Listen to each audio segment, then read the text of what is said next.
Hair வச்சோன்னா எனக்கு வந்து மெயின்டைன் பண்ண பயமா இருக்கு அப்படிங்கிற மாதிரி ஒரு சொன்னீங்க இல்லையா? என்ன பயமா இருக்குன்னு நினைக்கிறீங்க? நேச்சர் ஹேர் அது வேற ஃபால் ஆயிட்டு அதை நம்ம ஒன்றும் இது இஷ்யூஸ் சரி நம்ம எக்ஸ்டென்ஷன் பண்ணியிருக்கோம் அப்படின்னா அதுக்கு சில இதெல்லாம் பண்ணணும். மேபி அதெல்லாம் நம்ம விட்டோம்னா வேற ஏதாவது இருக்குமோ டிஃபரன்ஸ் வேரியேஷன் தெரியுமோ அப்படின்னு. இல்ல அப்படியெல்லாம் எதுவும் கிடையாது. ஆக்சுவலா என்னன்னா உங்களோட ஹேர்ல ஒரு 10 ஹேர் எடுத்துதான் நம்ம அதுக்கு ஈக்குவலான ஹேரை தான் நம்ம ஃபிக்ஸ் பண்ணணும். அப்ப ரெண்டும் ஈக்குவலா இருக்கும்போது நம்மளுக்கு ஒரு நாளைக்கு 10 முடி ஒரே இடத்துல இருந்தெல்லாம் விழுகாது. அப்படி விழுந்துச்சுன்னா நமக்கு ஓரா தலையில சொட்டையாயிடும். ஆனா நம்மளுக்கு எப்படின்னா ஒத்த முடி வேணா ஒரு நாளைக்கு ஒரு 100 வரைக்கும் விழுகிறதுல இருந்து 4 வரும். அப்ப நம்ம அதை விழுக வேண்டிய முடியை நம்ம லாக் பண்ணிட்டோம். அப்ப அது என்ன ஆகுனா அதுதான் ஒட்டிட்டு இருக்கும். அப்ப எப்ப நீங்க ரீபிக்சிங் வரீங்களோ அப்ப ரிமூவ் பண்ணும்போது மட்டும்தான் அந்த ஹேர் எடுக்கும்.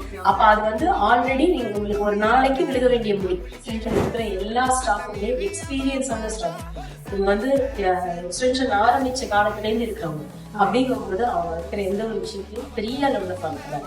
ஒரு 10% மேனுவல் மிஸ்டேக் வரலாம். அதை நாங்களே கரெக்ட் பண்ணுவோம். உங்களுக்கு எப்படி அதை மெயின்டைன் பண்ணணும்ன்றதையும் சொல்லிடுவோம்.